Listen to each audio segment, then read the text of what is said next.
opposed to this truth, a lot of people have come in and went back some other way. Ain't no other way but to keep going forward in this truth. Look at Revelation 19 and 20. For all you that want to follow the beast or follow the way of this world.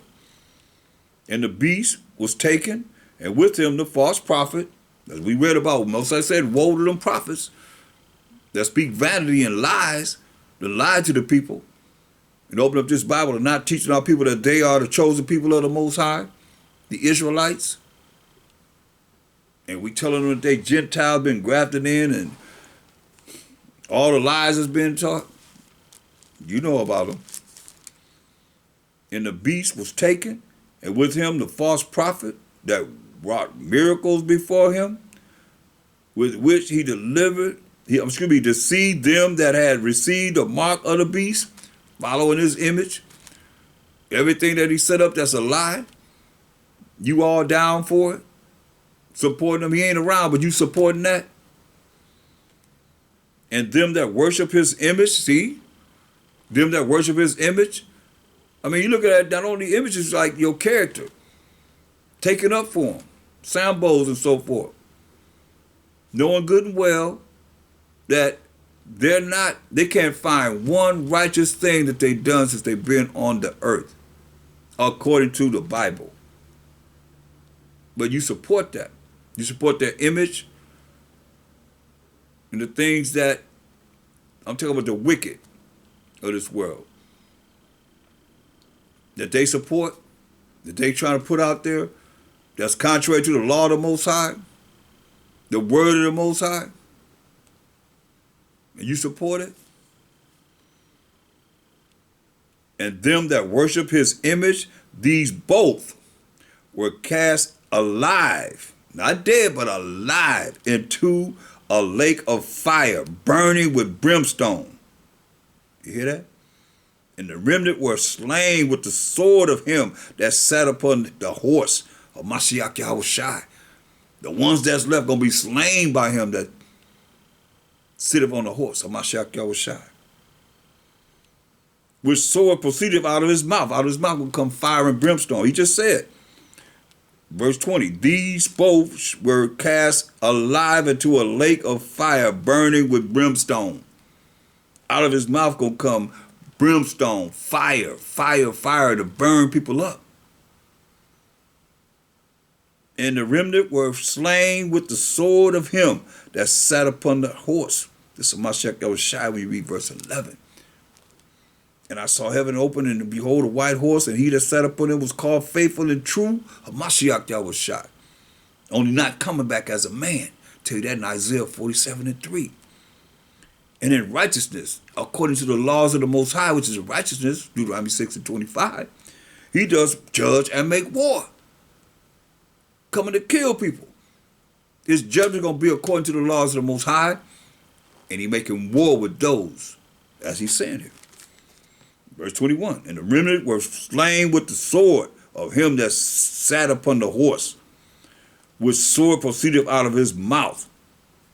Say, verse 15, and out of his mouth goeth a sharp sword, that with it he should smite or kill the nations. And he shall rule them with a rod of iron. That's the law, the commandments of the Most High.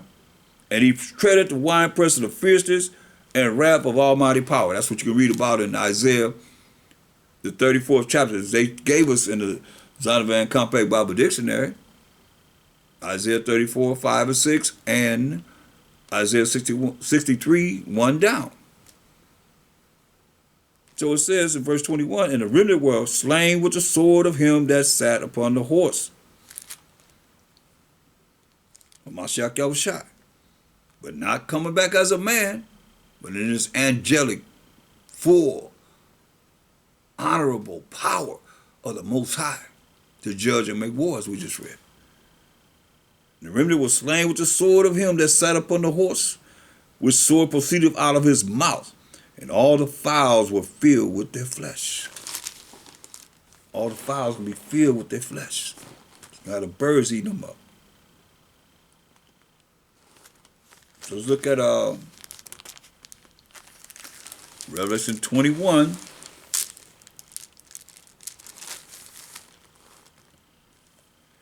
and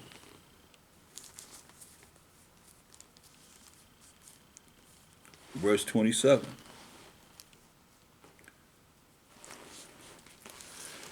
And there shall in no wise enter into it, into the gates of the kingdom, anything that defileth,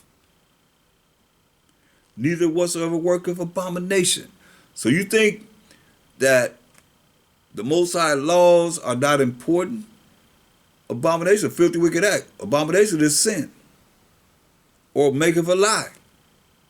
Are you liars? I mean, to tell you that the devil come down to see the whole world. These little imps. To see the whole world. Y'all think your religion is going to bring you to the kingdom? No. Most High settled no religion. He gave us laws, statutes, commandments, brothers and sisters. Moral laws, civil laws, dietary laws, ceremonial laws that we could follow right now. This day. There shall be no wise, and there shall in no wise enter into it anything that defileth. You ain't going to the gates of the kingdom. Neither whatsoever work of abomination or maketh a lie. Ain't no liars going to the kingdom either. But they which are written in the Lamb's, h.o.d.c's book of life. Understand this. So your name not written in the book of life, you ain't going in the gates either. Talking about I want to go to the pearly gates. So when the saints go march it in. No. You ain't going nowhere. If your name not written in the book of life, you're being cast into the lake of fire. Period. No and, ifs, or buts about it. Look. Last book of the Bible. Conclude with this. As far as the last book of the Bible. I got a few more I want to bring out. Revelation 22 and 18. For I testify unto every man that heareth the words of the prophecy of this book. If any man shall add unto these things, the Most High shall add unto him the plagues that are written in this book. Remember the Most High plagued Israel for making that golden calf. We read about that earlier. But if you add to these things that the Most High had holy men writers that were moved by the Spirit of the Most High, the Spirit of h.o.d.c, the Most High is going to give you the plagues that are written in this book. Verse 19, listen. And if any man shall take away from the words of the book of this prophecy, like Bibles that have scriptures missing, the Most High shall take away his part out of the book of life. You know, if your name not written in the book of life, you're going to be cast into the lake of fire. Revelation 20 and 15. The Most High shall take away his part out of the book of life and out of the holy city and from the things which are written in this book. Understand this. Overstand this. So going to the pocket, we'll go to Baruch 4 and 1. Baruch 4 and 1. This is the book, this Bible, of the commandments of the Most High, and the law that endureth forever. So anybody tell you the law is done away, he said the law endureth forever. h.o.d.c said, think not that I come to destroy the law of the prophets. Come not to destroy, but to fulfill. And he fulfilled what was written of him, that he would have to suffer. That's what was fulfilled in him. He said, this book of the law, this book of the commandments of the Most High, and the law that endureth forever, all they that keep it shall come to light. This is the book of the commandments of the Most High, Salakia, and the law that endureth forever. All they that keep it shall come to life. What that life is? Everlasting light. So you got to keep the commandments to come to life. There's a lot of things that we got to learn that worked for our ancestors, of old, of the Israelites, that we have to follow suit with. The answers are here. It's coded. It's a mystery. But it's coded, so you've been told, so ain't nobody going to have no excuse. Okay, nobody asking, you should already know. This is the book of the commandments of the Most High and the law that endureth forever. All they that keep it shall come to life. It ain't going to be written in the book of life. But such as leave it shall die. Say, turn thee, O Jacob. Turn around for whatever you're dealing with and take hold of it. Walk in the presence of the light thereof, that thou mayest be illuminated. He said, give not thine honor to another. Don't give your honor of being the children of Israel, the things that are profitable to us as the children of Israel, keeping the laws of the Most High. We say going to make us above all nations in Deuteronomy 28, 1 and 2, verse 1 and 2. He said, give not thine honor to another, nor the things that are profitable unto thee to a strange nation. The Most High say we supposed to be giving it to these other nations. That's things that's what's profitable for us, that we keep the commandments of the Most High. And we do what's right. So I want to share something in that h.o.d.c told us.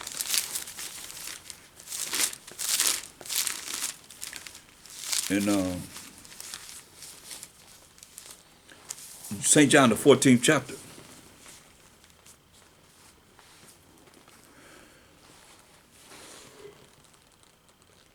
Let's start at verse 1. St. John 14 and 1. And it says, let not your heart be troubled. Don't let your mind be troubled. You believe in the Most High, believe also in me, he said. In my Father's house are many mansions. If it were not so, I would have told you. I go to prepare a place for you. So he said, I'm going to prepare a place for us, the children of Israel. And if I go and prepare a place for you, I will come again. That's what we just read about him in Revelation, the 19th chapter, coming to judge and make a war. And if I go and, he said, if I go and prepare a place for you, I will come again and receive you unto myself, that where I am, there ye may be also. Right? So now let's see. He said he's going to prepare a place, right? Let's see if that place is prepared. Go to 2nd Ezra, the 8th chapter, and the 51st verse.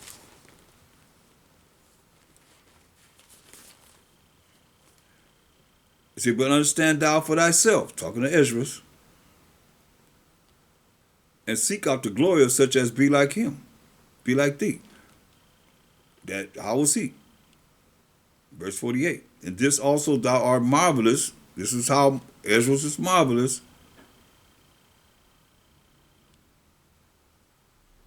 Before the Most High, in that thou hast humbled thyself, and as it becometh thee, he was not dealing with pride, he was humble. This marvelous in the eyes of the Most High. And has not judged thyself worthy to be much glorified among the righteous. That's why I keep saying, what's your number of the 144,000? Or the tribe of the 12,000 of the tribes that you in? Or what's your number of the 1/3 of the 12 tribes of Israel, since you know you're going to be there? No. That's not marvelous in the eyes of the Most High. So now, verse 51. But understand thou for thyself, and seek out the glory of such as be like thee. So he says, seek out those that not claiming to be so righteous, but putting themselves right with the wicked. That's what Ezra did. If you read from 2nd Ezra 7, the 7th chapter, I'm not going to read it, but due to time constraint, but the 7th chapter, the 49th verse to the 56th verse, you'll see that he's saying we wicked. But paradise is promised to us, but we have sinned against you. But greatness is offered to us in the kingdom. Just paraphrase it. You can read it for yourself. That's what's marvelous in the eyes of the Most High, that you don't be one of these holy rollers that think they so righteous. But you put yourself with those that are wicked. That's what marvelous in the eyes of the Most High, that you don't count yourself to be one of the righteous. The scripture says, dare not make thyself one of the number. So he says, seek out those that's like Ezra. Who's like that? Who will he see this spiritually? Because you so prideful that you think you're already there. You got to go through a lot of things, man, before this go down. Matter of fact, verse 50, for many great miseries, don't sound like a lot of happiness, great miseries shall be done to them that in the latter time, we're in the last days, brothers and sisters, shall dwell in the world. Why? Because they have walked in great pride. Okay? That's why he said, it's marvelous the Most High that he humbled himself, didn't count himself as one of the righteous. Verse 52, for unto you is paradise open. The tree of life is planted. Remember, he put swords, flaming swords. We read that. Flaming swords around the tree of life so nobody could receive everlasting life. Say the tree of life is planted. The time to come is prepared. My H.o.i said, I'm going to prepare a place for you. He's telling you now the time to come is prepared. Plentiness is made ready. Hear that? Whatever you want, going to be plenty of it. Whatever you desire, going to be plenty of it. Yes. A city is builded, and rest is allowed. Yeah, perfect goodness and wisdom. So they say that city is building. The city is built. I mean, it's waiting on us. Say the city is building, y'all. And see, when you look at these last days, this wasn't been said before now. To be able to see how these precepts come together in the spirit, to be able to talk to you and tell you what it is. Look.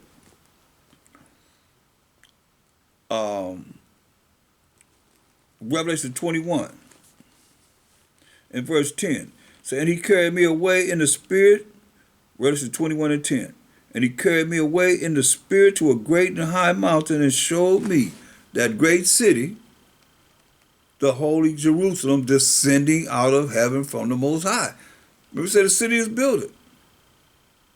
It's builded.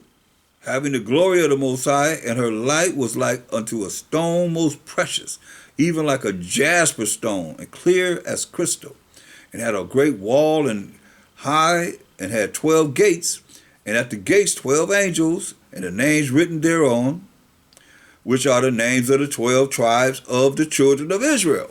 Now, how we dismantle or disannul not being a nation, when the gates in the kingdom gonna have the names of the 12 tribes of the children of Israel. On the east 3 gates, on the north 3 gates, on the south 3 gates, and on the west 3 gates. So it's going to be 3 gates on the north, south, east, and west. 3 tribes names on the north, 3 tribes name on the south, 3 tribes name on the east, 3 tribes name on the west. See? So going back to 2nd Ezra. My H.o.i said, I'm going to prepare a place for you. It's prepared. 2nd Ezra 8:52. For unto you is paradise open. The tree of life is planted. See, it's planted. This new tree of life, that means everlasting life, is planted. The time to come is prepared. It's prepared already. Plentiness is made ready. Whatever you want will be plenty of it. A city is built. We just read about the city. New Jerusalem coming down from heaven is building, and rest is allowed. When is rest going to be allowed? Isaiah 14 and 1. Isaiah 14, 1 to 3. Rest is allowed. For the Most High will have mercy on Jacob, and will yet choose Israel and set them in their own land. We're looking for this rest going to be allowed. The Most High going to set us in our own land. Not no man, but the Most High. And the strangers shall be joined with them. These other nations going to be joined with us, outside from the 12 tribes of Israel, the 1/3 of the 12 tribes of Israel, I might say. And they shall cleave to the house of Jacob. They're going to be cleaved to us. Once you see all the destruction that's going to go down, oh yeah, they're going to be cleaved to us, realizing that we are the chosen at this time. And the people shall take them and bring them to their place. And the house of Israel shall possess them in the land of the Most High for servants and handmaids, men slaves and women slaves. And they shall take them captives, as it said in Revelations 13 and 10, whose captives they were. So all of us that was in captivity, they're going into captivity. And they shall rule over their oppressors. We're going to rule over our oppressors. Verse 3. Say in that day we're going to have rest. And it shall come to pass in the day that the Most High shall give thee rest. That's what we're going to have rest. From thy sorrow, and from thy fear, and from the hard bondage wherein thou was made to serve. When that happened, that's when we're going to have rest, Yasharala. Till then, it's not our time of rest. That's why it's not our time of rest. At this time, because we in polluted land. The land is defiled. Everywhere is defiled. Everywhere.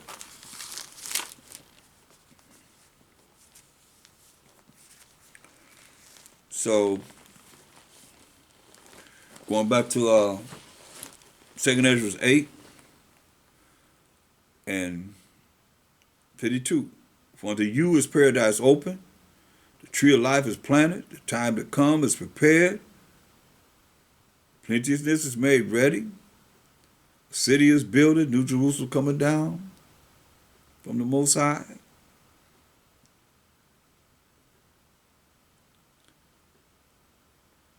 And rest is allowed.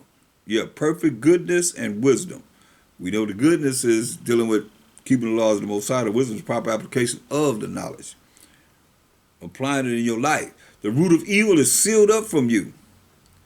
Weakness and the moth is hid from you. And corruption is fled into hell to be forgotten. We done read about that.